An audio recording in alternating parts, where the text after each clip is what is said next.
Queue న్యూస్లో పనిచేయటకు senior video editors కావాలను సంప్రదించవలసిన నెంబర్లు 8688926084.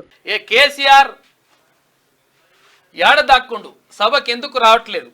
తెలంగాణకు అన్యాయం జరిగితే ఎందుకు మాట్లాడట్లేదు? బీజేపీ బీఆర్ఎస్ ఒప్పందంతోనే రాష్ట్రానికి అన్యాయం. సభను పక్కదారి పట్టిస్తున్న కేసీఆర్ ఫ్యామిలీ ఐఐఎం ఇవ్వలే, తర్వాత ఐటీఐఆర్ పునరుద్ధరణ ఏలే, ప్రజలు శిక్షించినా మారలే, ప్రతిపక్ష నేతలు రూల్ బుక్ ఫాలో అవ్వాలి అని చెప్పేసి తెలంగాణ సీఎం రేవంత్ రెడ్డి నిజంగా ఐటీఐఆర్ నిజంగానే ఉంటే ఇప్పుడు గట్కేసర్ ప్రాంతం కావచ్చు, ఉప్పల్ ప్రాంతం కావచ్చు, ఇంకా జబర్దస్త్ గా డెవలప్మెంట్ అయ్యేది. పోచారం దగ్గర ఉన్న ఐటీఐఆర్.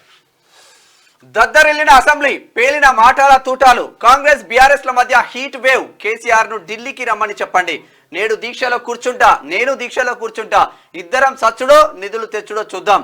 సీఎం రేవంత్ కేటీఆర్ల మధ్య ఆ మాటల యుద్ధం. మరి రేవంత్ రెడ్డి మంచిగానే ఉన్నాడు కాబట్టి కూర్చోగలుగుతాడు. అసలే కాక తొంటిరిగింది, ఇప్పుడు ఇబ్బంది ఉంటది చెప్తున్నట్టు.